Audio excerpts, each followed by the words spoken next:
Hello friends, welcome to five two. क्या हाल आप सबका? बहुत बढ़िया ना। देखिए, आज हम क्रियात्मक समूह वाले कार्बनिक यौगिकों का आईपीसी नामकरण देखेंगे। ठीक है।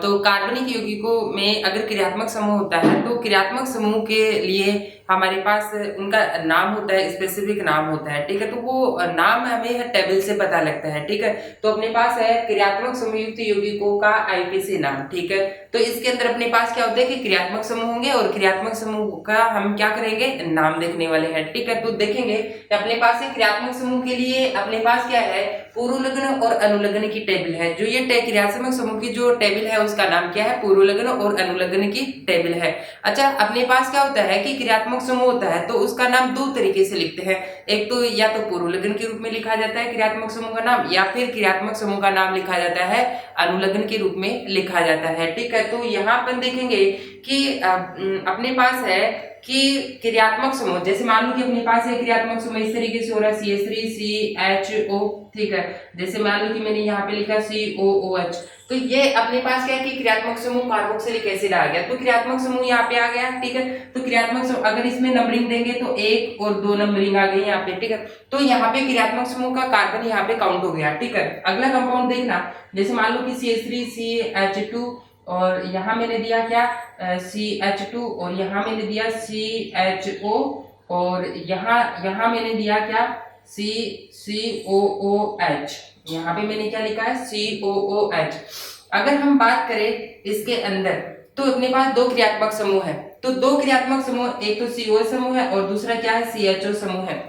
तो इनका नाम कैसे लिखा है, कार्बोक्सिलिक एसिड का नाम कैसे लिखा जाएगा और एल्डिहाइड का नाम कैसे लिखा जाएगा, तो वो अपने को ये टेबल बताएगी। ठीक है। दूसरा अपने पास क्या है कि जैसे मान लो कि अपने पास इस तरीके से भी हो सकता है CH और यहाँ मैंने लिखा OH और यहाँ पे COOH। ठीक है। तो ये तो लंबी श्रृंखला आ जाएगी, नंबरिंग भी ऐसी हो जाएगी 1 2 3 ऐसे नंबरिंग दे देंगे। अब अपने पास क्या है कि OH समूह है मतलब है हाइड्रोक्सी समूह है मतलब एल्कोहल है। तो एल्कोहल का नाम कैसे देंगे? ठीक है। अगर हम टेबल की बात करें तो टेबल में यहाँ पे और इसको क्रियात्मक समूह का नाम क्या है, एल्कोहल है। तो इसका नाम दो तरीके से लिख सकते हैं, एक तो हाइड्रोक्सी लिख सकते हैं और एक ओल के रूप में लिख सकते हैं। ठीक है। तो कब हाइड्रोक्सी का यूज होगा, कब ओल का प्रयोग करेंगे हम, वो देखने वाले हैं आज इस टेबल के अंदर। ठीक है। तो देखना कि जैसे मान लो कि अपने पास टेबल है, इस टेबल के अंदर कि यहाँ तो लिखा जाएगा क्रियात्मक समूह। ठीक है। और उस क्रियात्मक समूह का यहाँ पे क्या होगा, नाम, फिर यहाँ पे आएगा अपने पास पूर्वलग्न। यहाँ क्रियात्मक समूह के पूर्वलग्न लिखे हुए और यहाँ पे क्या हुआ है, अनुलग्न। अच्छा, यहाँ अपने पास 6 तक है, उसके बाद में 7 8 9 10 11 12 13 14 टोटल क्रियात्मक समूह कितने, 14 है। ठीक है। तो इसमें देखेंगे सबसे पहले अपने पास क्या है, तो सबसे पहला क्रियात्मक समूह अपने पास है carboxylic acid, COOH, carboxylic acid. अच्छा, जब देखिए अगर मान लो कि क्रियात्मक समूह है और क्रियात्मक समूह अगर मेन क्रियात्मक समूह है तो उसका नाम लिखा जाएगा अनुलग्न के रूप में। और यदि क्रियात्मक समूह और उसको प्रतिस्थापी मान रहे अपन, यानी कि प्रतिस्थापी है, तो उसको हम पूर्वलग्न के रूप में लिखते हैं। जैसे मान लो कि अपने पास ये दो क्रियात्मक समूह, तो इन दोनों में से दोनों मेन क्रियात्मक समूह नहीं होंगे। एक क्या होगा, एक क्या होगा, मुख्य क्रियात्मक समूह होगा और एक क्या होगा, प्रतिस्थापी के रूप में होगा। ठीक है। बात आती है कौन तो मुख्य क्रियात्मक समूह होगा और दूसरा प्रतिस्थापी कौन सा होगा। जो क्रियात्मक समूह टेबल में ऊपर आते हैं, मतलब ये टेबल दी गई है, इस टेबल के अंदर जो ऊपर आते हैं वो मुख्य क्रियात्मक समूह होंगे। चलो देखते हैं। जैसे इसके अंदर दो क्रियात्मक समूह अपने पास, एक तो COOH है और दूसरा अपने पास है CHO है। ठीक है। तो COH कहाँ पे है, COH हमारे पास यहाँ पे है, तो ये तो 1 नंबर पे आ रहा है। और CHO का है, CHO अपने पास ये रहा, ये एल्डिहाइड। अच्छा, एल्डिहाइड 90 नंबर पे आ रहा है, तो पहले कौन आ रहा है, कार्बोक्सिलिक एसिड, क्योंकि ये कार्बोक्सिलिक एसिड तो कितने 1 नंबर पे आ रहा है और जबकि एल्डिहाइड कितने नंबर पे आ रहा है, 9 नंबर पे है। तो इन दोनों में से मुख्य क्रियात्मक समूह कौन होगा, ये तो मुख्य क्रियात्मक समूह है। कौन सा समूह होगा, मुख्य क्रियात्मक समूह।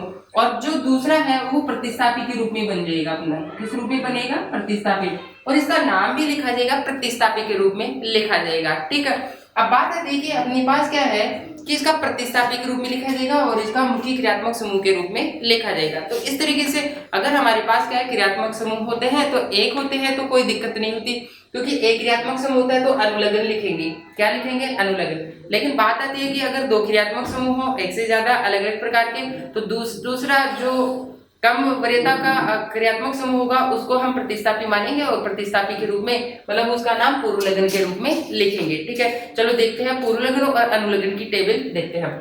चलो देखते हैं। सबसे पहला क्रियात्मक समूह COH समूह है, इसका नाम होता है कार्बोक्सिलिक एसिड और इसका अनुलग्न होता है ओइक एसिड। ठीक है, और नेक्स्ट अपने पास क्या है कि अगर मान लो कि क्रियात्मक समूह का कार्बन यदि मुख्य श्रृंखला में काउंट हो रहा है तो उसका पूर्वलग्न नहीं होगा, लेकिन उसका अनुलग्न क्या होगा?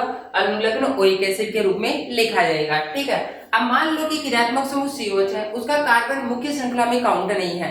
अच्छा, मैंने ऐसे लिखा है, कार्बन को ऐसे लिखा है। ठीक है, अगर मान लो कि अपने पास क्या है क्रियात्मक समूह का कार्बन कैसे काउंट किया जाएगा? जैसे मान लो कि COH है 1 2 3, तो ये नंबरिंग के दौरान क्रियात्मक समूह का कार्बन यहाँ पे काउंट हो रहा है, इसलिए है ना, कार्बन काउंट हो रहा है। इसको हम छोटे कोष्ठक में शो कर सकते हैं ऐसे यहाँ पे। ठीक है, तो इस छोटे कोष्ठक का मतलब ये है कि मैंने यहाँ पे शो किया है ऐसे, तो इसका मतलब है कि कार्बोक्सिलिक एसिड का कार्बन है वो नंबरिंग के दौरान काउंट हो रहा है, जैसे इसके अंदर हो रहा है, 1 नंबर मिल रहा है इसको। ठीक है, तो इस तरीके से तो हम क्या कहेंगे, यदि क्रियात्मक समूह का कार्बन मुख्य श्रृंखला में काउंट होता है तो उसके लिए अनुलग्न होगा यहाँ पे ओइक एसिड। ठीक है, और अगर काउंट नहीं हो, अच्छा यहाँ पे कोष्टक नहीं है, ब्रैकेट नहीं है, इसका मतलब क्रियात्मक समूह का कार्बन मुख्य श्रृंखला में काउंट नहीं होगा, नाम तो वही होगा कार्बोक्सिलिक एसिड, लेकिन पूर्वलग्न के रूप में लिखना चाहिए तो कार्बोक्सी लिखा जाएगा और अनुलग्न के रूप में लिखना चाहिए तो कार्बोक्सिलिक एसिड लिखा जाएगा। ठीक है, बात समझ में। अब बात आती है अगला क्रियात्मक समूह SO3H, तो इसका नाम होता है, नाम की बात करें तो सल्फोनिक एसिड, और पूर्वलग्न प्रतिस्थापी के रूप में लिखना चाहिए तो सल्फो लिखा जाएगा और अनुलग्न के रूप में लिखना चाहिए तो सल्फोनिक एसिड लिखा जाएगा। ठीक है, तो सल्फोनिक एसिड, जैसे मान लो कि इसी की बात आती है तो बात आती है सल्फो कब लिखा जाएगा और सल्फोनिक एसिड कब लिखा जाएगा। मैं हल्का से यहाँ भी बता देता हूँ आपको। देखो, जैसे सल्फो और सल्फोनिक एसिड कब लिखा जाएगा देखेंगे। जैसे मान लो कि अपने पास क्या है CH3 और SO3H है, इसमें अगर हम बात एक कार्बन चेन और बढ़ा लेते हैं इसके अंदर। चलो ये मैंने कार्बन चेन बढ़ा दिए है। ठीक है, एक कंपाउंड मेरे पास ये है, दूसरा ये देखना अपने पास यहाँ पे, जैसे कि मान लो कि CH3 और यहाँ पे मैंने लिखा है क्या CH और यहाँ पे SO3H और यहाँ लिखा है मैंने COOH। अच्छा, इसमें दो प्रकार के क्रियात्मक समूह हैं, एक तो अपने पास COH समूह है और एक अपने पास क्या है SO3H। एक तो अपने पास है कार्बोक्सिलिक एसिड और दूसरा क्या है सल्फोनिक एसिड है। ठीक है, तो इन दोनों में से मेन क्रियात्मक समूह कौन होगा? जो वरीयता श्रेणी में ऊपर आता है। अच्छा, SO3H ऊपर है या COH समूह ऊपर है? COH समूह मतलब कार्बोक्सिलिक एसिड ऊपर है, तो अपने पास ये तो मुख्य क्रियात्मक समूह हो जाएगा। ये कैसा हो जाएगा? मुख्य क्रियात्मक समूह, मुख्य क्रियात्मक समूह। और ये क्या हो जाएगा? ये अपने पास है प्रतिस्थापी के रूप में माना जाएगा। ठीक है, तो इसका नाम प्रतिस्थापी के रूप में आएगा। अच्छा, ये पूर्वलग्न कब लिखा जाएगा? जब हम क्रियात्मक समूह को प्रतिस्थापी के रूप में ले रहे हैं। किस रूप में? प्रतिस्थापी के रूप में ले रहे हैं, तब पूर्वलग्न लिखा जाएगा। ठीक है, तो अब अपने पास है मुख्य क्रियात्मक COH समूह का नाम कैसे? अगर नंबरिंग की बात करें तो लंबी चेन यही बनेगी अपने पास। ठीक है, और नंबरिंग की बात करें तो क्रियात्मक समूह के कार्बन से नंबरिंग करते हैं, तो 1 नंबर इसको जाएगा, फिर 2 और 3 नंबर इस कार्बन को चला जाएगा। अच्छा, COH समूह का क्रियात्मक समूह का कार्बन काउंट हो रहा है, क्रियात्मक समूह का काउंट हो रहा है। ठीक है, इसलिए अनुलग्न काम में आएगा क्या? ओइक एसिड काम में आएगा। ठीक है, बात समझ में। अब बात आती है कि अपने पास SO3H है, यहाँ पे क्या है? प्रतिस्थापी के रूप में माना जाएगा। तो जब प्रतिस्थापी के रूप में माना जाएगा मतलब पूर्वलग्न लिखा जाएगा, मतलब क्या लिखा जाएगा? सल्फो लिखा जाएगा। ठीक है, अब बात आती है इस वाले कंपाउंड में। इस वाले कंपाउंड में अपने पास क्या है? एक ही क्रियात्मक समूह है। ठीक है, जब एक ही क्रियात्मक समूह होता है तो उसका क्या लिखा जाएगा? अनुलग्न लिखा जाएगा। तो अपने पास ये प्रतिस्थापी नहीं है, केवल क्रियात्मक समूह है, तो क्रियात्मक समूह का क्या मानेंगे? अनुलग्न। और अनुलग्न क्या आ जाएगा यहाँ पे? Sulphonic acid. तो इसका नाम अपन लिखेंगे सल्फोनिक एसिड के अनुसार लिखेंगे। ठीक है, तो इस तरीके से इस टेबल का प्रयोग किया जाता है। ठीक है, तो आपको ये समझ में आ गया इस टेबल को यूज कैसे किया जाता है। चलो हम इसका ज्यादा से ज्यादा और ज्यादा एक्सप्लेनेशन तब हो, ज्यादा समझ में तब आएगा जब हम इनकी प्रैक्टिस और करेंगे, जब इनके यौगिक अपन कंपाउंड लेंगे और उनका नामकरण करेंगे। ठीक है, तो और ज्यादा एक्सप्लेनेशन होगा और ज्यादा समझ में आएगा। ठीक है, चलो अब हम अगले क्रियात्मक समूह की बात कर लेते हैं। देखेंगे। अब अगला है अपने पास है एनहाइड्राइड, ठीक है। एनहाइड्राइड में अपने पास क्या है, COO है, ठीक है। इसका अगर क्रियात्मक समूह का कार्बन मुख्य श्रृंखला में काउंट होते हैं तो इसका पूर्वलग्न तो नहीं होता, लेकिन इसका अनुलग्न की बात करें तो एक एनहाइड्राइड होता है, ठीक है। अब बात आती है कि अगर एनहाइड्राइड यहाँ पे भी एनहाइड्राइड ही होगा इसका नाम, ठीक है। यहाँ पे कार्बोक्सिलिक एसिड ही रहेगा। अब एनहाइड्राइड का क्रियात्मक समूह का कार्बन है, एनहाइड्राइड काउंट नहीं हो मुख्य श्रृंखला में, तो इसका जो पूर्वलग्न है वो नहीं होगा, कोई भी पूर्वलग्न नहीं होगा। लेकिन अगर हम बात करें अनुलग्न होगा, कार्बोक्सिलिक एनहाइड्राइड होगा, ठीक है। अब हम बात करते हैं एस्टर, COOR को क्या बोलते हैं, एस्टर बोलते हैं। अगर इसका कार्बन है मुख्य श्रृंखला में काउंट किया जाए, मैंने यहाँ पे कोष्टक में बंद कर दिया, इसका मतलब क्या है कि एस्टर का जो कार्बन होता है मुख्य श्रृंखला में काउंट होगा, ठीक है। इसका पूर्वलग्न के रूप में नहीं लिखा जाएगा, लेकिन अगर हम बात करें इसका अनुलग्न क्या होगा, OH लगाएंगे, OH के रूप में। बात आती है कि एस्टर का कार्बन मुख्य श्रृंखला में काउंट नहीं हो तो नाम तो वही होगा एस्टर इसका, ठीक है। तो इसका पूर्वलग्न के रूप में लिखना चाहिए तो एल्कोक्सी कार्बोनिल या कार्ब एल्कोक्सी लिखा जाएगा, और अनुलग्न क्या होगा, कार्बोक्सिलेट के रूप में लिखा जाएगा।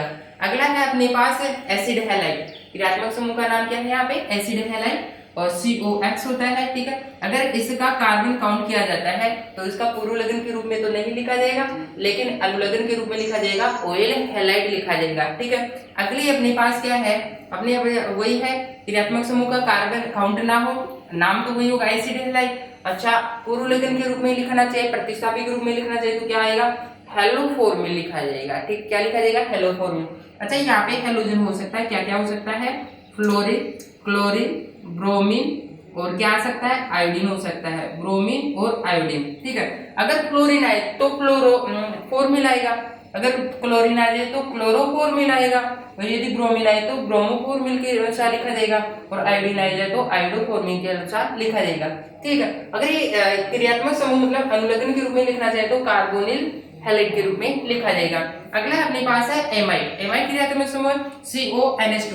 अगर इसका कार्बन मुख्य श्रृंखला में काउंट होता है तो इसका पूर्वलग्न नहीं होगा, लेकिन आप बात करते हैं अनुलग्न इसका होगा, एमाइड के रूप में लिखा जाएगा, ठीक है। बात आती है नेक्स्ट एमाइड का कार्बन मुख्य श्रृंखला में काउंट ना हो तो यहाँ पे नाम तो वही होगा, लेकिन अगर प्रतिस्थापी के रूप में लिखना चाहिए तो किसके रूप में लिखना चाहिए, पूर्वलग्न मतलब प्रतिस्थापी, तो क्या आएगा, कार्बेमोइल।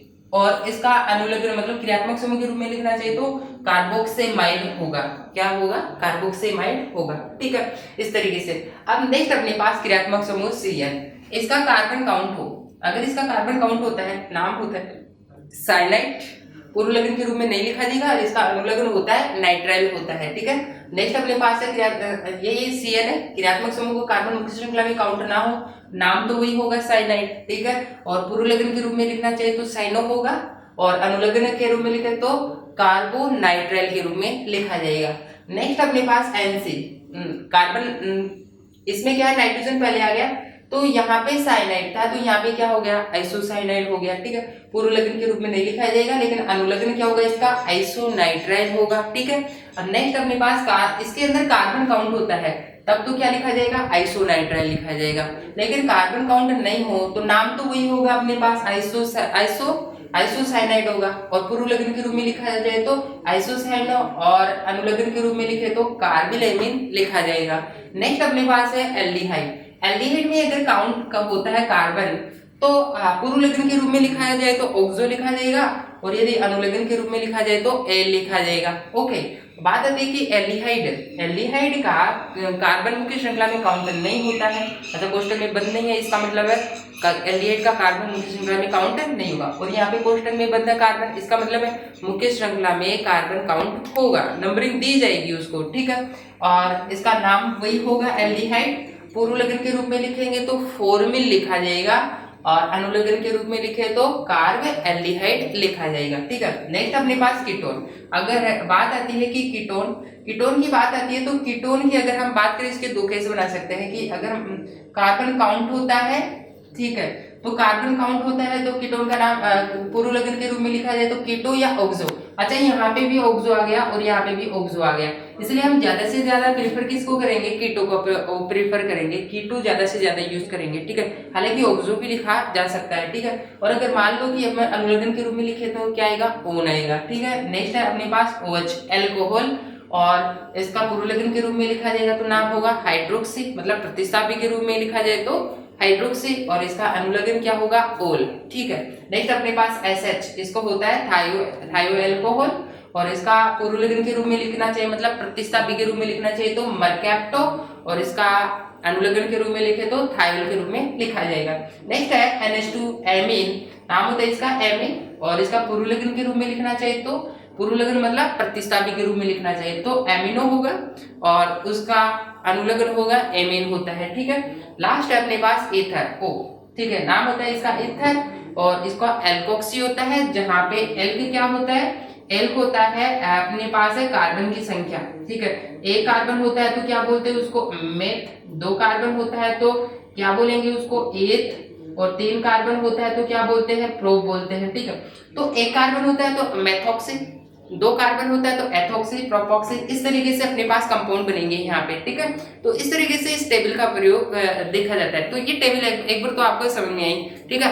अच्छे से और ज्यादा क्लियर कब होगी, जब हम इसको 1 बाय 1 एक क्रियात्मक समूह उठाएंगे, उनका नाम देंगे, ठीक है, और धीरे धीरे स्टडी करते जाएंगे, तो 2-4 लेक्चर में ये टेबल आपको एकदम परफेक्ट क्लियर से समझ में आ जाएगी, ठीक है। तो ये टेबल आपको एक बार नोट करना है, लिखना है, और उसको अपने दीवार के वॉल पे चिपका डालनी है, और इसको समय समय पे देखना है, याद कर लेना है, ताकि जब भी इनका यूज हो तो आप उनको काम में ले सके, ठीक है। ये प्रैक्टिस से याद होगी आपको, 1-2 दिन में याद नहीं होने वाली, इसको जैसे जैसे प्रैक्टिस करोगे वैसे वैसे याद होगी। कुछ तो अपन है ना, जब एग्जाम्पल देखेंगे, क्वेश्चन सोल्व करेंगे, इन कंपाउंडों के नाम लिखेंगे तो ये याद हो जाएंगे, ठीक है। तो सबसे पहले एक काम कीजिए, आप वीडियो को पॉज करके और आप इस क्रियात्मक समूह के लिए पूर्व लग्न जो अनुलग्न की टेबल है वो बना लेंगे, ठीक है। तो वीडियो को पॉज करके इसको आप नोट कर लेंगे। हाँ देखिए, अब हमने क्रियात्मक समूह के लिए पूर्व लग्न और अनुलग्न की टेबल लिख चुके हैं, ठीक है। अब सेकंड हम स्टेप अप्लाई करेंगे नियम, ठीक है। तो अपने पास क्या है कि क्रियात्मक समूह होते हैं तो उनके अंदर अपने पास मैंने लिए कितने नियम होते हैं, 3 नियम होते हैं। जिस प्रकार से संतृप्त हाइड्रोकार्बन असंतृप्त हाइड्रोकार्बन का नामकरण पढ़े थे तो उनके अंदर नियम पढ़े थे, ठीक है। तो उनके नियमों के आधार पर क्या होता है, नाम दिए जाते हैं। सबसे पहला नियम होता है मुख्य श्रृंखला का चयन करना, उसके बाद सेकेंड नियम होता है अंकन करना, और तीसरा होता है नाम के लिए नियम होते हैं, ठीक है। अब हम सबसे पहले देखेंगे कि मुख्य श्रृंखला का चयन कैसे किया जाता है, ठीक है। मुख्य श्रृंखला के चयन के लिए हमारे पास नियम होते हैं और कुछ उपनियम भी होते हैं, ठीक है। चलो देखते हैं सबसे पहले मुख्य श्रृंखला का चयन। मुख्य श्रृंखला का मतलब होता है मेन चेन। मेन चेन का चयन कैसे किया जाता है, अच्छा मेन चेन किसे मानेंगे, उसे मेन चेन के रूप में मानेंगे जिसके अंदर क्रियात्मक समूह हो या बहुबंध हो या फिर प्रतिस्थापी हो, उसे मेन चेन के रूप में चुनेंगे।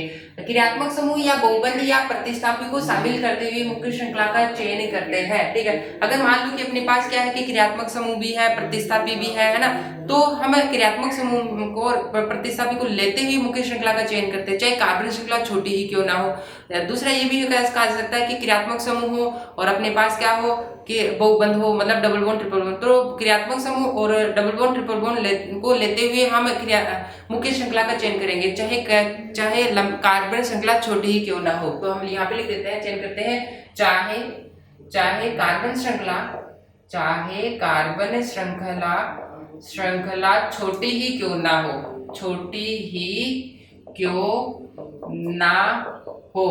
क्योंकि हम ज्यादा वरीयता किसको दे रहे हैं, क्रियात्मक समूह को दे रहे हैं। दूसरा बहुबंध मतलब डबल बॉन्ड ट्रिपल बॉन्ड को ज्यादा वरीयता दे रहे हैं और प्रतिस्थापियों को ज्यादा वरीयता दे रहे हैं और कार्बन की संख्या को कम वरीयता दे रहे हैं, ठीक है। संतृप्त और असंतृप्त हाइड्रोकार्बन में, अब संतृप्त हाइड्रोकार्बन में तो ये देख रहे हैं कि जिसमें ज्यादा कार्बन हो उसको ज्यादा वरीयता दे रहे हैं, लेकिन क्रियात्मक समूह आ गया तो क्रियात्मक समूह को ज्यादा वरीयता देंगे, ठीक है। तो वरीयता के लिए क्रम क्या होगा कि अपने पास क्रियात्मक समूह भी है, बहुबंध भी है, प्रतिस्थापी भी है, तो इनमें अपन है ना किसको ज्यादा वरीयता देंगे, तो वरीयता के लिए एक नियम होता है, क्रियात्मक समूह को सबसे ज्यादा वरीयता देंगे, यानी कि मुख्य मेन चेन में क्रियात्मक समूह होना ही चाहिए, ठीक है। दूसरा बहुबंध होना चाहिए। अब तीसरा है प्रतिस्थापी होना चाहिए। मान लो कि क्रियात्मक समूह और बहुबंध है, ठीक है, और प्रतिस्थापी भी है, तो क्रियात्मक समूह और बहुबंध तो आना ही आना चाहिए, चाहे प्रतिस्थापी छूट जाए, ठीक है। और अगर मान लो कि क्रियात्मक समूह और प्रतिस्थापी है तो क्रियात्मक समूह प्रतिस्थापी आनी चाहिए, ठीक है। बात समझ में? तो जैसे मान लो कि पहला एग्जाम्पल है, इसमें अपन है ना मुख्य श्रृंखला सेलेक्ट करें तो सबसे पहले ये देखेंगे क्या इसके अंदर क्रियात्मक समूह है, नहीं। क्या इसमें बहुबंध है, नहीं, बहुबंध भी नहीं दिख रहा, लेकिन अपने पास प्रतिस्थापी होंगे इसके अंदर, ठीक है। तो ये देखेंगे अगर हम सीधी श्रृंखला लेते हैं, तो सीधी श्रृंखला के लेते हैं तो अगर हम बात करें तो इसमें कितने कार्बन है, 1 2 3 4 5, इसमें 5 तो कार्बन है, प्लस प्रतिस्थापी कौन से, ये जो बच गई है ना उसको अपन क्या बोलेंगे, प्रतिस्थापी। यानी कि मुख्य श्रृंखला से चुनने के बाद में जो लंबी चेन है उसके जो भी लटका रहता है, जो भी साइडों में रहता है उसको क्या बोलते हैं, साइड चेन बोलते हैं, मतलब प्रतिस्थापी है। मतलब एक अपने पास यहाँ पे क्या आ जाएगी, प्रतिस्थापी आ जाएगा, ठीक है। अगर हम ऐसे भी तो लंबी से चेन चुन सकते हैं, जैसे मान लो कि ऐसे, तो इसमें कितने कार्बन हो, 1 2 3 4 5 6, इसमें 6 कार्बन है, प्लस प्रतिस्थापी की बात करें तो देखो इस कार्बन से एक कार्बन इधर अटैच है, तो एक प्रतिस्थापी यहाँ पे आ गया, एक प्रतिस्थापी यहाँ पे आ गया, ठीक है। तो ये देखेंगे कि अपने पास है इसमें तो कितने कार्बन है, 5 कार्बन और एक प्रतिस्थापी है, इसमें 6 कार्बन है और एक प्रतिस्थापी है, तो प्रतिस्थापी संख्या तो बराबर है, लेकिन हम किसको सेलेक्ट करेंगे, जिसमें कार्बन की संख्या ज्यादा हो। इसमें कितने कार्बन है, इसमें 5 ही कार्बन है, जबकि इसमें कितने कार्बन है, 6 कार्बन है, तो हम लंबी श्रृंखला इससे मानेंगे, ठीक है। ये लंबी श्रृंखला को नहीं मानेंगे। तो ये पहला नियम समझ में आ गया इसके अंदर। अब ये देखेंगे अपने पास लंबी श्रृंखला सेलेक्ट करते हैं, ठीक है। अब अगर इसमें लंबी श्रृंखला की बात करें तो लंबी श्रृंखला सेलेक्ट करने के लिए यहाँ पे देखेंगे कि अपने पास क्या है, एक तो ऐसे चुन सकते हैं, क्या ऐसे चुन सकते हैं, देखिए क्रियात्मक समूह आना ही चाहिए, क्रियात्मक समूह आना चाहिए, क्रियात्मक समूह देखिए मतलब क्रियात्मक समूह का ये वाला कार्बन आना ही आना चाहिए लंबी श्रृंखला के अंदर। दूसरा बहुबंध हो तो बहुबंध होना चाहिए। अच्छा अपने पास क्रियात्मक समूह का कार्बन आ गया, अभी क्रियात्मक समूह का कार्बन है, इधर जाते हैं तो केवल कार्बन श्रृंखला ही आ रही है और इधर जाते हैं तो बहुबंध आ गया, मतलब क्रियात्मक समूह बहुबंध से होते हुए क्या करेंगे, मेन चेन सेलेक्ट करेंगे, क्रियात्मक समूह या बहुबंध या प्रतिस्थापी को शामिल करते हुए मुख्य श्रृंखला का चयन करते हैं। तो अपने पास ये क्रियात्मक समूह उसका कार्बन हमने सेलेक्ट कर लिया। अब हम उधर जाएंगे कि जिधर बहुबंध होगा, तो अपने पास इधर जाते हैं तो देखो क्या मिलता है, बहुबंध मिलता है, ठीक है। तो ये लंबी श्रृंखला सेलेक्ट हो गई है, ठीक है। बात समझ में आई। इधर क्यों नहीं गई, क्योंकि इधर अपने पास क्या है, साइड चेन है, सिंगल बॉन्ड वाली है, लेकिन अब इधर जाते हैं तो क्या आता है, डबल बॉन्ड आ जाता है। तो मुख्य श्रृंखला उसे मानते हैं जिसमें क्रियात्मक समूह हो, उसमें बहुबंध हो और प्रतिस्थापी हो। अच्छा अगर हम इधर जाते हैं तो अपने को बहुबंध मिलता है और इधर जाते हैं तो अपने को क्या मिलता है, अपने को मिलता है कार्बन की संख्या ज्यादा मिलती है, तो अपन ज्यादा वरीयता किसको देंगे, डबल बॉन्ड को देंगे। डबल बॉन्ड ट्रिपल बॉन्ड, बहुबंध क्या होता है, बहुबंध के अंदर आता है या तो डबल बॉन्ड आएगा या फिर क्या आता है, ट्रिपल बॉन्ड आता है, ठीक है। अब नेक्स्ट बात आती है इस वाले कंपाउंड में। सबसे पहली बात आती है कि इसमें अपने पास क्रियात्मक समूह है OH। अच्छा ये वाला कार्बन तो आएगा ही आएगा, ठीक है। अब बात आती है कि लंबी श्रृंखला होनी चाहिए, हम इधर जाते हैं तो 1 कार्बन 2 कार्बन 3 कार्बन, और ऐसे कहाँ सेलेक्ट करते हैं तो 3 कार्बन 1 2 3। हम कभी भी ऐसे सेलेक्ट नहीं करेंगे, अगर हम ऐसे सेलेक्ट करेंगे तो अपने पास 2 ही कार्बन आते हैं, कितने, 1 और 2 ही कार्बन, क्योंकि ज्यादा से ज्यादा कार्बन लेने हैं अपने को। ज्यादा से ज्यादा कार्बन कब होंगे, जब ज्यादा से ज्यादा कार्बन होंगे, कब होंगे, जब हम कार्बन श्रृंखला को ऐसे सेलेक्ट करेंगे।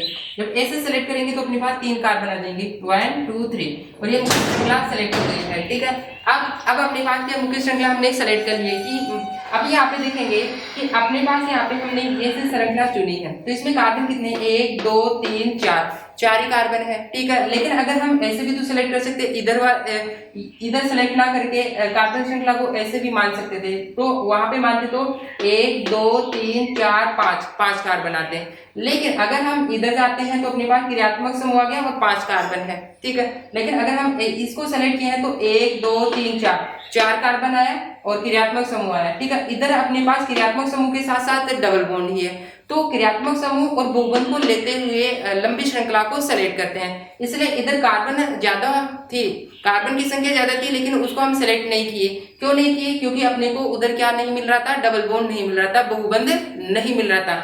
हम वरीयता किसको देंगे, ज्यादा से ज्यादा क्रियात्मक समूह को वरीयता देंगे, ठीक है। उसके बाद में बहुबंध को, यानी कि मुख्य श्रृंखला सेलेक्ट करते हुए हमें ये ध्यान में रखना है कि लंबी मुख्य श्रृंखला में क्रियात्मक समूह आना ही आना चाहिए। उसके बाद में बहुबंध है तो बहुबंध आना चाहिए, चाहे कार्बन श्रृंखला छोटी ही क्यों ना हो। उसके बाद में अगर बहुबंध नहीं है तो प्रतिस्थापी को चेक करेंगे कि उसमें प्रतिस्थापी है तो प्रतिस्थापी को लेंगे, ठीक है। तो बात समझ में आ गई। अब हम चलते हैं नेक्स्ट। अब बात आती है कि एक से अधिक मुख्य श्रृंखला हो तब उपनियमों से मुख्य श्रृंखला का चयन करते हैं। कभी कभार मुख्य श्रृंखला चुनते हैं तो मुख्य श्रृंखला अपने पास क्या हो जाती है, एक से ज्यादा आ जाती है, तो अपने को उस समय समस्या आ जाती है कि मुख्य श्रृंखला किसको मानेंगे। तो उस समय के लिए अपने पास नियमों के लिए ऊपर आते हैं उपनियम आते हैं, ठीक है। तो रूल्स क्या आते हैं, सब रूल्स होते हैं, ठीक है। तो अपन यहाँ देखेंगे उपनियम से देखेंगे, क्या देखेंगे, उपनियम। तो सबसे पहला उपनियम क्या है देखेंगे। अगर मान लो कि अपने पास क्या है कि जब क्रियात्मक समूह बहुबंध ना हो, मुख्य श्रृंखला है और उस मुख्य श्रृंखला के अंदर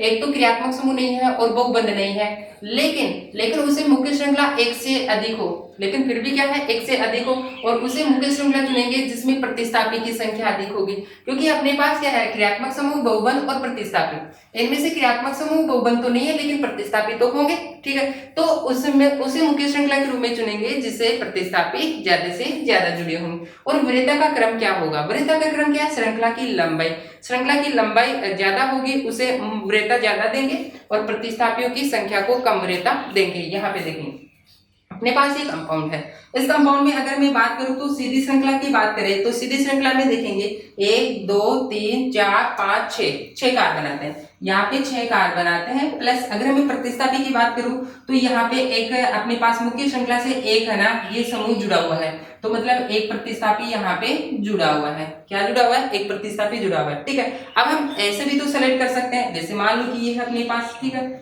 इसको अगर सेलेक्ट करते हैं तो ये देखेंगे इसमें कितने कार्बन है, 1 2 3 4 5 6, इसमें 6 कार्बन है। और अगर हम इसमें प्रतिस्थापियों की बात करें तो कितने प्रतिस्थापी है, देखेंगे यहाँ पे एक 2 कार्बन की चेन यहाँ पे जुड़ी हुई है, दूसरा इस वाले कार्बन से भी एक प्रतिस्थापी जुड़ी हुई है, मतलब इसमें कितने प्रतिस्थापी है, 2 प्रतिस्थापी है, ठीक है।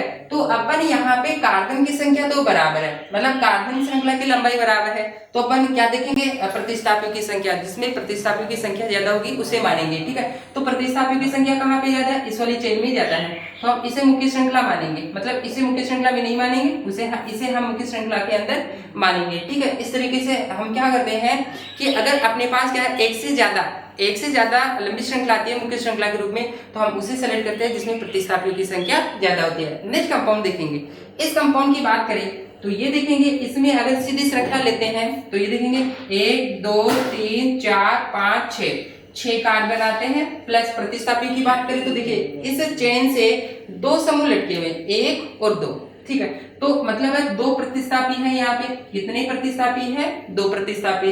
नेक्स्ट मुख्य श्रृंखला ऐसे भी सेलेक्ट कर सकते हैं अपन इस तरीके से, देखेंगे इसमें कितने हैं, देखिए कार्बन की बात करें तो 1 2 3 4 5 6 कार्बन है। इसके अंदर कितने कार्बन है, अगर हम इसके अंदर बात करें तो इसके अंदर अपने पास आए 6 कार्बन, कितने कार्बन, 6 कार्बन। प्लस प्रतिस्थापियों की बात आती है तो प्रतिस्थापी चेक करते हैं। अच्छा यहाँ देखेंगे एक प्रतिस्थापी अपने को यही मिल गया, दूसरा प्रतिस्थापी इस कार्बन से देखो 2 कार्बन का प्रतिस्थापी मिल गया, अगला अपने पास इस कार्बन से 2 कार्बन का प्रतिस्थापी, 3 प्रतिस्थापी, अगला इस वाले कार्बन से 1 प्रतिस्थापी, मतलब 4 प्रतिस्थापी है अपने पास। कितने प्रतिस्थापी है, 4 प्रतिस्थापी। तो देखेंगे अगर सीधी श्रृंखला लेते हैं तो कार्बन की संख्या कितनी है, 6, और अगर अपन ऐसे श्रृंखला लेते हैं मुख्य श्रृंखला तो इसमें भी कार्बन की संख्या कितनी है, 6 मिल रही है। तो अपन किसको मानेंगे, जिसके अंदर प्रतिस्थापी की संख्या अधिक होगी, ठीक है। अगर हम बात करें कि सीधी श्रृंखला लेते हैं तो अपने पास कितनी प्रतिस्थापी है, 2 प्रतिस्थापी है। लेकिन अगर हम ऐसे श्रृंखला लेते हैं तो उसके अंदर 4 प्रतिस्थापी है, तो हम 4 प्रतिस्थापी वाली को मुख्य चेन मानेंगे, मेन चेन मानेंगे, और 2 प्रतिस्थापी वाली को मेन चेन नहीं मानेंगे। बात समझ में, तो ये अपनी मुख्य श्रृंखला नहीं होगी, जबकि ये अपने पास क्या होगी, मेन चेन होगी, मुख्य श्रृंखला होगी, ठीक है। तो आपको ये समझ में आ गया, तो एक काम कीजिए, आप वीडियो को पॉज कर लेंगे और आप इसको नोट कर लेंगे। हाँ देखिए, अब हम उपनियम सेकंड देखेंगे। उपनियम सेकंड क्या है, देखिए उपनियम सेकंड के अंदर ये देखेंगे कि अपने पास क्या है कि क्रियात्मक समूह होता है, एक तो ए क्या होता है, बहुबंध होता है, और ए क्या होता है, प्रतिस्थापी होता है। क्या होता है, प्रतिस्थापी होता है। 3 चीजें होती है अपने पास, ठीक है। तो यदि यौगिक में क्रियात्मक समूह ना हो, मतलब अपने पास क्या है, क्रियात्मक समूह नहीं होगा, लेकिन बहुबंध और प्रतिस्थापी होगा, ठीक है, और प्रतिस्थापी होगा और मुख्य श्रृंखला अपने पास क्या है, एक से ज्यादा होगी, तो अपन क्या करेंगे, किसको मुख्य श्रृंखला मानेंगे। तो इसके लिए नियम है, यदि यौगिक में क्रियात्मक समूह ना हो लेकिन बहुबंध व प्रतिस्थापी हो तो उसे मुख्य श्रृंखला के रूप में चुनेंगे जिसमें ज्यादा से ज्यादा बहुबंध हो।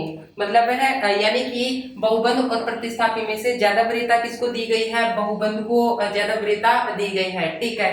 तो चाहे चाहे कार्बन श्रृंखला छोटी ही क्यों ना हो, यानी कि डबल बॉन्ड ट्रिपल बॉन्ड होने चाहिए मुख्य श्रृंखला में, ठीक है। क्रियात्मक समूह नहीं है लेकिन डबल बॉन्ड ट्रिपल बॉन्ड एक से ज्यादा है, तो जितने भी डबल बॉन्ड ट्रिपल बॉन्ड है उस वो मेन चेन में आने चाहिए, चाहे कार्बन श्रृंखला छोटी ही क्यों ना हो, ठीक है। और इसमें वरीयता का क्रम देखेंगे, बहुबंध की संख्या, ठीक है, उसके बाद में कार्बन श्रृंखला की लंबाई, वरीयता किसको दी जाए, जिसमें ज्यादा कार्बन बहुबंध ज्यादा हो, डबल बॉन्ड ट्रिपल बॉन्ड, उसे मानेंगे मुख्य चेन के रूप में, ठीक है। उसके बाद में अपने पास क्या है कि बहुबंध की संख्या बराबर है, अब उसको मुख्य चेन के रूप में मानेंगे जिसमें कार्बन श्रृंखला की लंबाई ज्यादा होगी, ठीक है, और कार्बन श्रृंखला की लंबाई भी अपने पास क्या है, बराबर हो, तो किसको मानेंगे, बहुबंध का प्रकार, मतलब किसको मानेंगे, फिर हम डबल बॉन्ड, एक आता है डबल बॉन्ड और एक ट्रिपल बॉन्ड, तो डबल बॉन्ड वाले को हम क्या मानेंगे, मुख्य चेन के रूप में मानेंगे, ठीक है। तो चलो देखते हैं अपने पास ये क्या है, अपने पास एक कंपाउंड है, इस कंपाउंड में अपने को क्या चेक करना है,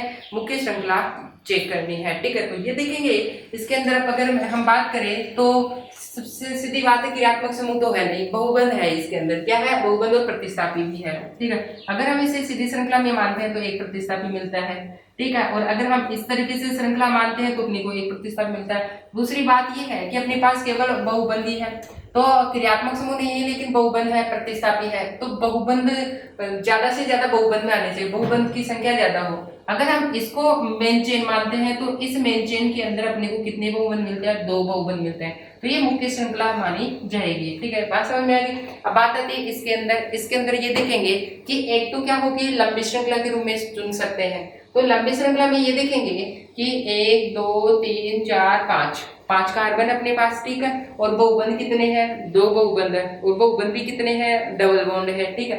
नेक्स्ट है 1 2 3 4 5 6, इसमें कितने कार्बन है, 6 कार्बन है, कितने कार्बन है, 6 कार्बन। अगर हम सीधी श्रृंखला लेते हैं तो 5 कार्बन और 2 डबल बॉन्ड है, और अगर हम ऐसे श्रृंखला मानते हैं तो 6 कार्बन और 1 डबल बॉन्ड है और एक क्या है, ट्रिपल बॉन्ड है। तो अपन नियम चेक करते हैं बहुबंध की संख्या, अगर हम सीधी श्रृंखला लेते हैं तो 2 बहुबंध है, और इधर देखते हैं तो इधर भी बहुबंध की संख्या कितने हैं, 2 है, मतलब डबल बॉन्ड ट्रिपल बॉन्ड है, तो बहुबंध की संख्या ये तो कैंसिल आउट हो गया। अब हम क्या चेक करेंगे, कार्बन श्रृंखला की लंबाई, जिसमें कार्बन श्रृंखला की लंबाई ज्यादा होगी उसे मुख्य श्रृंखला के रूप में चुनेंगे। सीधी श्रृंखला में कितने कार्बन है, 1 2 3 4 5 ही कार्बन है, और अगर हम ऐसे सेलेक्ट करें तो इसमें कितने कार्बन है, इसमें कितने कार्बन, 1 2 3 4 5 6 कार्बन है। तो हम सीधी श्रृंखला को मुख्य श्रृंखला के रूप में नहीं मानेंगे, इसे मुख्य श्रृंखला के रूप में मानेंगे। क्यों, क्योंकि इसमें कितने कार्बन है, इसके अंदर अपने पास है 6 तो कार्बन है, प्लस एक अपने पास क्या है, बहुबंध 2 है, यहाँ पे बहुबंध मैं लिख देता हूँ, यहाँ पे 2 बहुबंध है, ठीक है। और अगर हम सीधी श्रृंखला लेते हैं, अगर मान लो कि अपन लेते हैं सीधी श्रृंखला को, तो सीधी श्रृंखला में कितने आ रहे हैं, सीधी श्रृंखला में अपने पास आ रहे हैं 5 कार्बन, 1 2 3 4 5 तो कार्बन है, ठीक है। और दूसरा बहुबंध की बात करें तो 2 बहुबंध है, ठीक है, 2 बहुबंध है, तो बहुबंध की संख्या बराबर है। पहली बात थी वरीयता क्रम, बहुबंध की संख्या दोनों में बराबर है। इस सीधी श्रृंखला लेते हैं तो उसमें बहुबंध कितने हैं, 2 है, और अगर हम ऐसे श्रृंखला लेते हैं तो उसमें बहुबंध बराबर है, ठीक है। जब बहुबंध की संख्या बराबर है तो हम अगले नियम पे जाएंगे कि दूसरे कार्बन श्रृंखला की लंबाई, जिसमें कार्बन श्रृंखला ज्यादा होगी उसे मुख्य श्रृंखला के रूप में चुनेंगे। सीधी श्रृंखला में कितने कार्बन है, 5 कार्बन है, और अगर हम ऐसे लेते हैं तो इसमें कितने कार्बन है, 6 कार्बन, हम तो 6 कार्बन वाले को मुख्य श्रृंखला मानेंगे और 5 कार्बन वाले को मुख्य श्रृंखला में नहीं लेंगे, ठीक है। बात समझ में आ गई।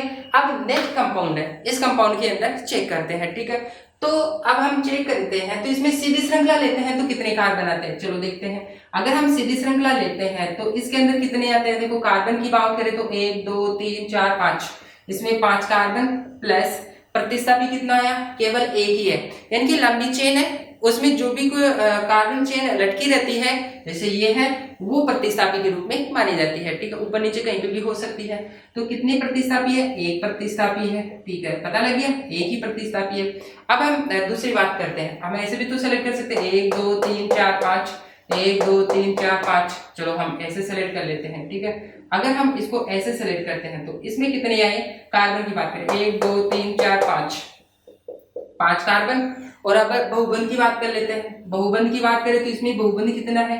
अच्छा, इसके अंदर अगर हम बात करें इसमें बहुबंध की संख्या, एक बहुबंध और एक दो बहुबंध, दो बहुबंध है इसके अंदर। कितने बहुबंध है? दो बहुबंध है। ठीक है, दो बहुबंध है। अगला इसके अंदर कितने हैं? इसमें 5 कार्बन है और बहुबंध कितने? एक तो ये रहा, एक ये रहा और एक ये रहा, दो बहुबंध है। कितने बहुबंध है? दो बहुबंध है। ठीक है, अब ये देखेंगे कि बहुबंध की संख्या, इसे सीधी श्रृंखला मानते हैं। अगर हम इसको मुख्य श्रृंखला के रूप में मानते हैं तो बहुबंध कितना मिला अपने को? दो बहुबंध मिला। ठीक है, और अगर हम ऐसे मुख्य श्रृंखला को मान रहे हैं, इस वाले को मुख्य श्रृंखला मान रहे हैं, तो अपने को बहुबंध कितने मिल रहे हैं? दो बहुबंध मिल रहे हैं। ठीक है, कितने मिल रहे हैं? बहुबंध। ठीक है, वरीयता किसको दी जाती है? पहले बहुबंध की संख्या। लेकिन दोनों ही मुख्य श्रृंखला में बहुबंध की संख्या क्या है? बराबर है। ठीक है, अब हम चेक करेंगे कार्बन श्रृंखला की लंबाई, किसमें कार्बन की संख्या ज्यादा है। इसमें कितने कार्बन है? 5। इसमें कितने हैं? 5। ये लोग कार्बन की संख्या भी बराबर है, बहुबंध की संख्या भी बराबर है। अब हम क्या करेंगे? बहुबंध की संख्या बराबर, श्रृंखला की लंबाई बराबर। अब हम कहाँ पे जाएंगे? बहुबंध का प्रकार। बहुबंध का प्रकार मतलब डबल बॉन्ड और ट्रिपल बॉन्ड, किसको ज्यादा वरीयता दी जाती है? डबल बॉन्ड को ज्यादा वरीयता दी जाती है ट्रिपल बॉन्ड से। किसकी संख्या ज्यादा है? डबल बॉन्ड की संख्या ज्यादा है। यहाँ पे डबल बॉन्ड कितने हैं? दो डबल बॉन्ड है। और इसमें बहुबंध में डबल बॉन्ड कितने हैं? एक डबल बॉन्ड। तो वरीयता किससे की ज्यादा रहेगी? Double bond. ठीक है, वरीयता डबल बॉन्ड वाले को ज्यादा देगी। ठीक है, चलो देखते हैं कि डबल बॉन्ड बहुबंध किसमें ज्यादा है। इसमें डबल बॉन्ड कितने हैं? इसमें डबल बॉन्ड 2 है और इसमें डबल बॉन्ड कितने हैं? एक डबल बॉन्ड है। तो वरीयता किसको दी जाएगी? दो डबल बॉन्ड वाले को दी जाएगी। मतलब है अपने पास सीधी श्रृंखला होगी, वो मुख्य श्रृंखला के रूप में चुनी जाएगी, और ये वाली श्रृंखला है उसे मुख्य श्रृंखला के रूप में नहीं चुनेंगे।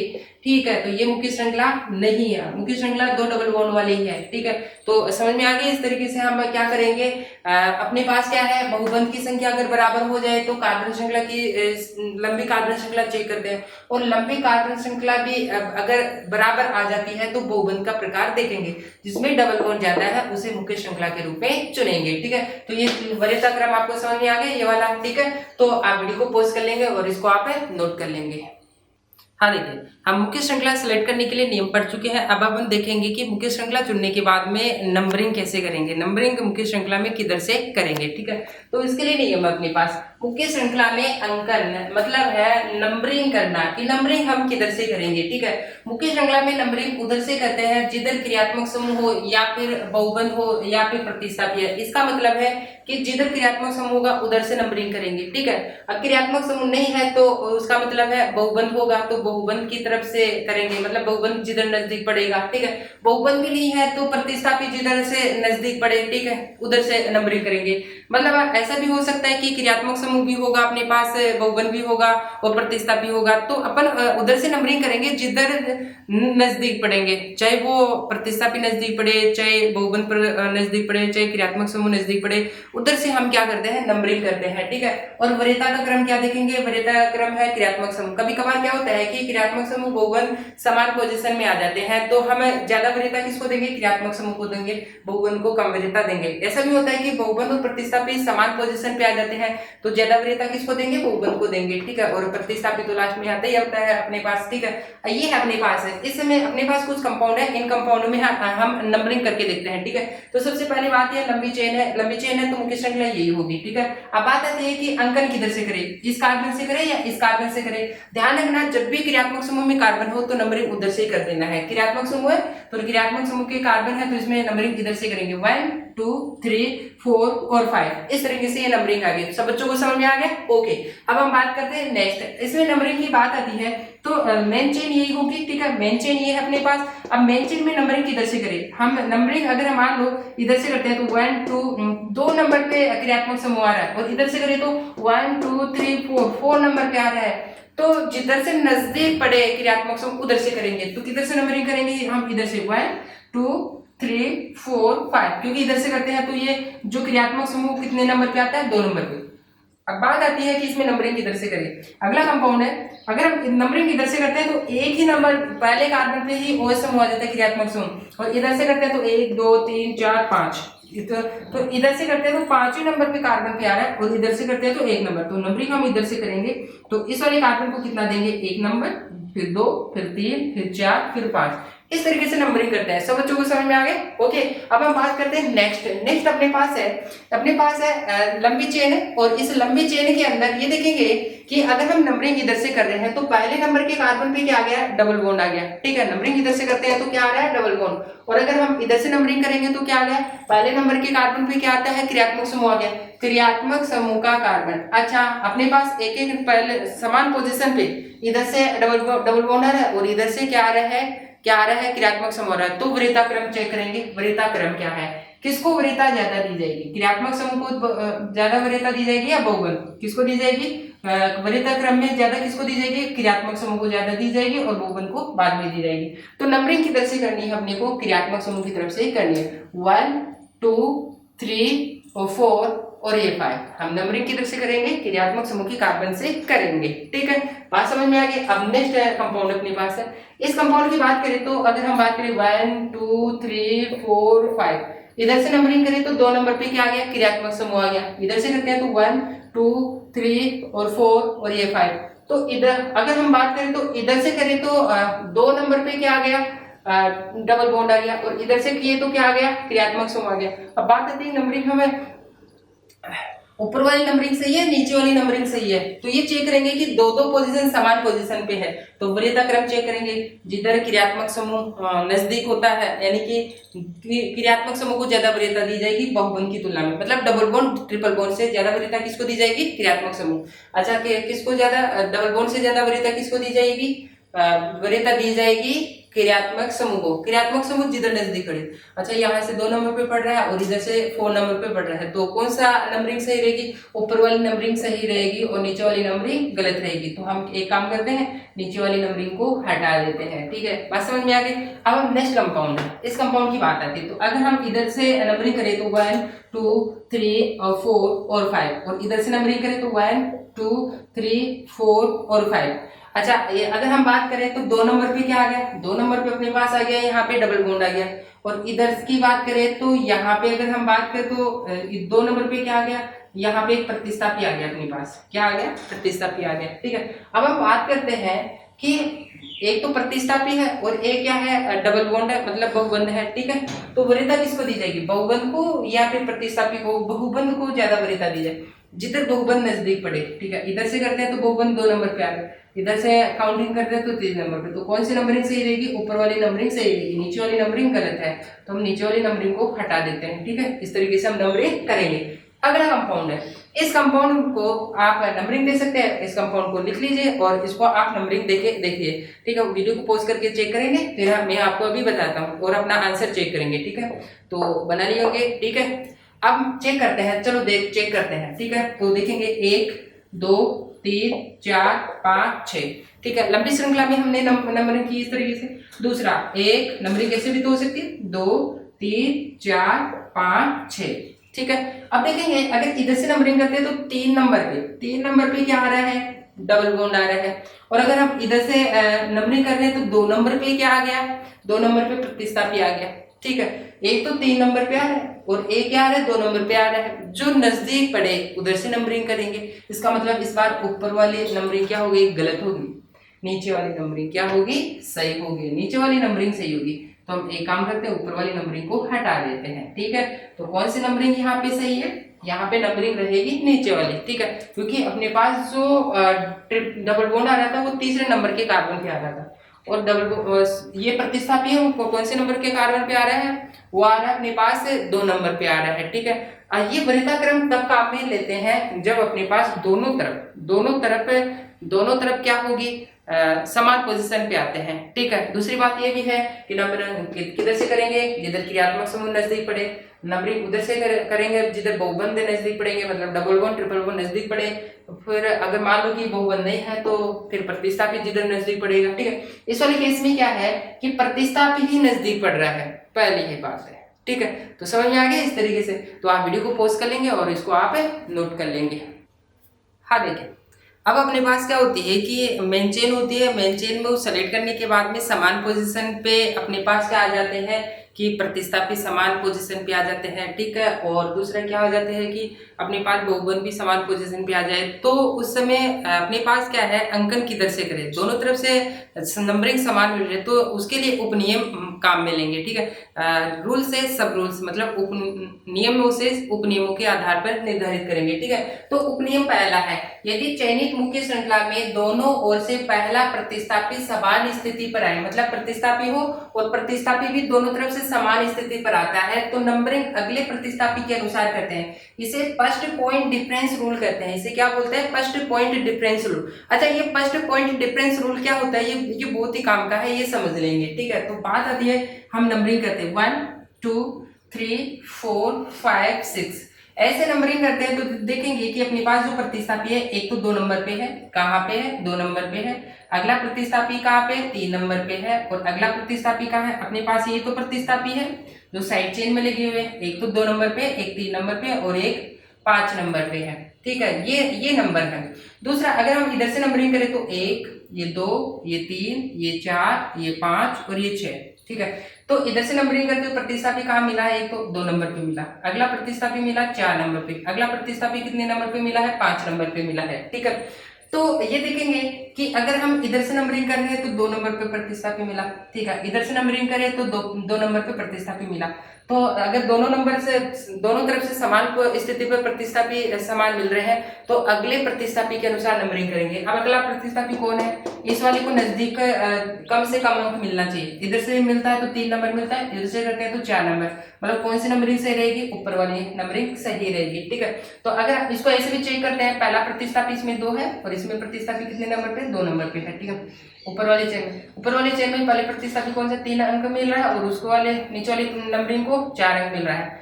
तो ये और ये तो दोनों बराबर हो गए, ये कट गए, लेकिन इन दोनों में से कम किसको है? ये है कम।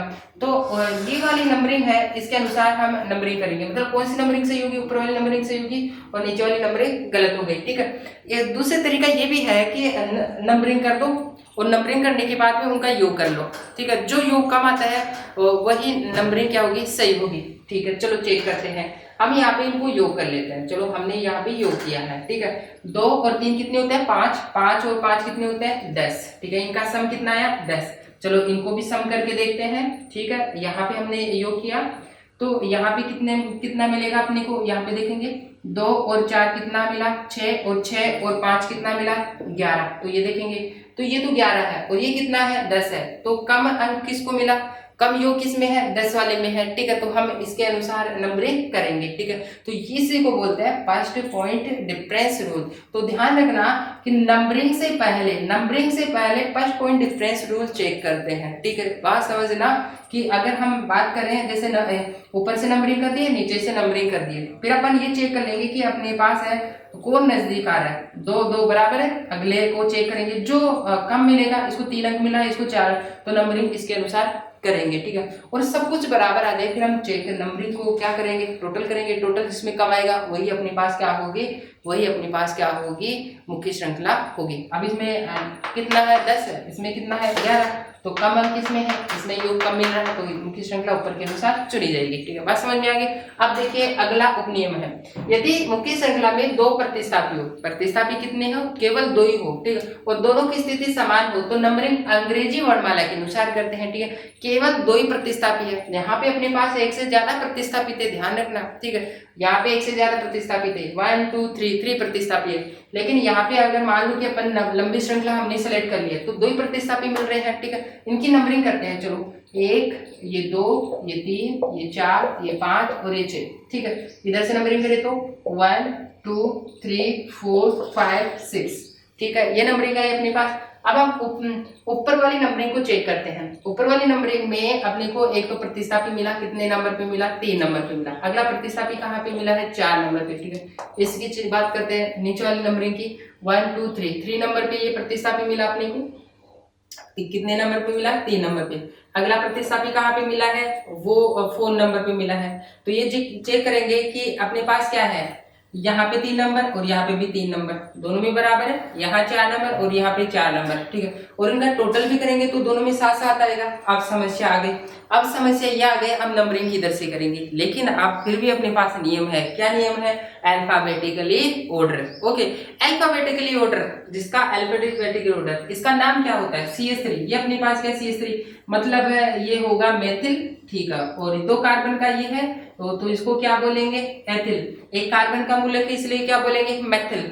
और ये 2 कार्बन का मूलक है इसलिए क्या बोलेंगे? इसको एथिल बोलेंगे, ठीक है। अंग्रेजी वर्णमाला में कौन पहले आता है? ई पहले आता है और एम बाद में आता है। तो अब हम नंबरिंग किसके अनुसार करेंगे? एथिल के अनुसार करेंगे कि एथिल नजदीक किधर से पड़ रहा है, ठीक है। अब एथिल किधर से नजदीक पड़ रहा है देखेंगे। हम ऊपर से वाली नंबरिंग करें तो 1 2 3 4 नंबर पे एथिल आ रहा है, 4 नंबर पे एथिल। और अगर नीचे से नंबरिंग करें तो 1 2 3 नंबर पे आ रहा है। तो 4 नजदीक है या 3 नजदीक है? 3 नजदीक है। मतलब कौन सी नंबरिंग सही है? नीचे वाली नंबरिंग सही है, ऊपर वाली नंबरिंग क्या होगी? गलत होगी। इस तरीके से, ठीक है। तो ये अपने पास उपनियम है, ठीक है। अब हम डबल बॉन्ड के लिए उपनियम देखेंगे। इससे पहले आप इस वीडियो को पॉज कर लेंगे और इसको नोट कर लेंगे। हाँ देखिए, अब हम नेक्स्ट उपनियम देखते हैं, ठीक है। अपने पास है उपनियम थर्ड। इस उपनियम थर्ड में क्या है? यदि मुख्य श्रृंखला में डबल बॉन्ड ट्रिपल बॉन्ड की स्थिति समान हो, डबल बॉन्ड मतलब 2 बॉन्ड हो और ट्रिपल बॉन्ड मतलब इससे 3 बॉन्ड हो, ठीक है। यदि मुख्य श्रृंखला में डबल बॉन्ड ट्रिपल बॉन्ड की स्थिति समान हो, कैसी हो? समान हो, तो नंबरिंग डबल बॉन्ड की ओर से करते हैं। किधर से करेंगे? Double bond. अच्छा, वृत्ताक्रम किसको? डबल बॉन्ड को देंगे, ट्रिपल बॉन्ड को देंगे, ट्रिपल बॉन्ड को देंगे। मतलब नंबरिंग किधर से करेंगे? डबल बॉन्ड की तरफ से करेंगे, ठीक है। जैसे मान लो कि अपने पास ये है, ठीक है। अगर हम बात आती है इसको 1 नंबर देते हैं तो ट्रिपल बॉन्ड पे 1 नंबर आ रहा है ना, 1 नंबर ट्रिपल बॉन्ड मिल रहा है। और इधर से करें तो 1 नंबर पे डबल बॉन्ड, तो वरीयता किसको देंगे? डबल बॉन्ड को। तो मतलब नंबरिंग किधर से करेंगे? डबल बॉन्ड की तरफ। 1, ये 2, ये 3 और ये 4, ठीक है। अगला उपनियम देखेंगे। अगला उपनियम अपने पास क्या है? यदि मुख्य श्रृंखला में एक से अधिक क्रियात्मक समूह, मतलब क्रियात्मक समूह कैसे होंगे? एक से ज्यादा होंगे, ठीक है। तो उनकी स्थिति भी समान हो और उनकी स्थिति भी कैसी हो? समान हो। अच्छा, यहाँ पे देखना, यदि मुख्य श्रृंखला में डबल बॉन्ड ट्रिपल बॉन्ड की स्थिति समान हो, यहाँ पे इनकी स्थिति कैसी थी? समान थी, ठीक। इसी प्रकार यहाँ पे भी क्या है? क्रियात्मक समूह की स्थिति समान, क्रियात्मक समूह एक से ज्यादा और इनकी स्थिति भी कैसी हो? समान हो। तो अब हम नंबरिंग किधर से करेंगे? नंबरिंग हम करेंगे अंग्रेजी किसके आधार पर करेंगे? नंबरिंग अधिक वरीयता वाले क्रियात्मक समूह के आधार पर करेंगे। ज्यादा वरीयता वाला क्रियात्मक समूह कौन होगा? अपने पास 2 क्रियात्मक समूह है, इसके अंदर एक तो क्या है? COOH है और एक दूसरा क्या है? OH है। अच्छा, मुख्य क्रियात्मक समूह कौन है? जो ऊपर आता है। हमने वीडियो के अंदर शुरू में देखा कि क्रियात्मक समूह के लिए वरीयता श्रेणी देखी थी। तो क्रियात्मक समूह ये तो अपने पास सबसे ऊपर आता है और OH क्या है? 2-3 नीचे आया था, मतलब 11-12 नंबर पे आया था ये, ठीक है। तो ये तो 1 नंबर पे आता है, सबसे टॉप नंबर पे, तो मुख्य क्रियात्मक समूह ये होगा, ठीक है। तो अपने पास क्या है कि अगर इधर से नंबरिंग करते हैं तो 1 2 3 4, 1 नंबर किसको मिलता है? क्रियात्मक समूह OH को मिलता है। और इधर से करें तो OH को क्या मिलता है? 1 नंबरिंग मिलती है। तो हम क्या चेक करेंगे अपन कि कौन वरीयता श्रेणी में ऊपर है। वरीयता श्रेणी में कौन ऊपर आता है? CO समूह ऊपर आता है। तो हम क्या करेंगे? 1 2 3 और 4, मतलब है क्रियात्मक समूह CO के अनुसार नंबरिंग कर देंगे, ठीक है। बात आती है नेक्स्ट, ठीक है। अब ये जरूरी नहीं है कि अपने पास CO समूह हो अपने पास, ठीक है। अपने पास दो क्रियात्मक समूह हो सकते हैं अलग अलग। जैसे मान लो कि अपने पास है, अब ये लंबी कार्बन श्रृंखला हो गई, ठीक है। अब लंबी कार्बन श्रृंखला में हम नंबरिंग करें तो नंबरिंग करेंगे तो किधर से नंबरिंग करेंगे? देखेंगे 1 2 3 4, 1 2 3 4, ठीक है। अगर हम ऊपर से नंबरिंग करते हैं तो देखेंगे कि 2 नंबर किसको मिल रहा है? OH को मिल रहा है, ठीक है। इधर से नंबरिंग कर रहे हैं तो 2 नंबर पे SO3H, मतलब है उधर से भी क्रियात्मक समूह को समान स्थिति मिल गई और इधर से भी क्रियात्मक समूह को समान स्थिति 2 मिल गई। उधर से क्रियात्मक समूह 2 नंबर पे आ रहा है, इधर से भी क्रियात्मक समूह 2 नंबर पे आ रहा है। अब हम क्रियात्मक समूह के वरीयता नियम पे चेक करेंगे तो इन दोनों में SO3H ऊपर आता है और OH नीचे आता है। तो ज्यादा वरीयता श्रेणी किसको दी जाएगी? COH को ज्यादा वरीयता दी जाएगी। मतलब कौन सी नंबरिंग सही रहेगी? नीचे वाली नंबरिंग सही रहेगी, ठीक है। और ऊपर वाली जो नंबरिंग है 1 2 3 4 वाली, ये वाली नंबरिंग क्या है? गलत है, ठीक है। अब अपने पास क्या है कि क्रियात्मक समूह वाले, चाहे एक क्रियात्मक समूह या एक से ज्यादा क्रियात्मक समूह, उनके लिए हम क्या मुख्य श्रृंखला कैसे सेलेक्ट करेंगे और उनके लिए अंकन के लिए नियम पढ़ चुके हैं, ठीक है। अब हम बात करते हैं कि नाम लिखने के दौरान हमें क्या क्या सावधानी बरतेंगे, ठीक है। तो स्पेशल पॉइंट है उसके लिए, प्रतिस्थापियों का नाम अंग्रेजी वर्णमाला के अनुसार लिखेंगे। अब एक से ज्यादा प्रतिस्थापी आ जाएंगे तो उनका नाम हमेशा अंग्रेजी वर्णमाला के अनुसार लिखते हैं, ये हम पहले भी पढ़ चुके हैं, ठीक है। नेक्स्ट है आईपीसी में कभी कभी सामान्य नाम मतलब कॉमन नेम भी लिख सकते हैं, ठीक है। ध्यान रखना आईपीसी में सामान्य नाम भी लिख सकते हैं, लेकिन ध्यान रखेंगे कि आईपीसी नाम को कॉमन नेम में नहीं लिख सकते, ठीक है। तो आईपीसी में कभी कभी सामान्य नाम लिख सकते हैं, लेकिन आईपीसी नाम को कभी भी सामान्य नाम में नहीं लिखेगा। सामान्य नाम के तरीके से ही लिखा जाएगा, ठीक है। आप देखेंगे कि अपने पास अंग्रेजी वर्णमाला में किसको लेंगे और किसको नहीं लेंगे। आइसो, नियो, साइक्लो, इनको अंग्रेजी वर्णमाला में लेंगे, मतलब इनका पहला वर्ड आई, इसका वर्ड एन और इसको सी अंग्रेजी वर्णमाला के अंदर लेंगे, ठीक है। किन को अंग्रेजी वर्णमाला में नहीं लेंगे? नॉर्मल है मतलब n, secondary, tertiary, active, di, tri, tetra आदि ऐसे शब्दों को हम अंग्रेजी वर्णमाला में नहीं लेंगे, ठीक है। इस तरीके से हम क्या करते हैं, आज हमने देखा कि क्रियात्मक समूह के लिए टेबल क्या है, पूर्वलग्न और अनुलग्न की टेबल क्या है, उसके बाद में मुख्य श्रृंखला से चयन करने के लिए नियम क्या है, उनके सब नियम क्या है, और अंकन किधर से करते हैं उसके लिए नियम और उपनियम देखे हैं, ठीक है। और उसके बाद में हमने देखा कि नाम लिखते समय हमें क्या क्या सावधानी बरतनी चाहिए, ठीक है। तो आप वीडियो को पॉज कर लेंगे और इसको नोट कर लेंगे, ठीक है। तो आज की क्लास में हमने सीखा है क्या, नियम सीखेंगे। नेक्स्ट क्लास के अंदर हम क्रियात्मक समूह लेंगे और उन क्रियात्मक समूह का नियमों के आधार पर उनका नामकरण करेंगे, ठीक है। तो आज की क्लास के लिए इतना ही काफी है। थैंक यू, धन्यवाद, नमस्कार।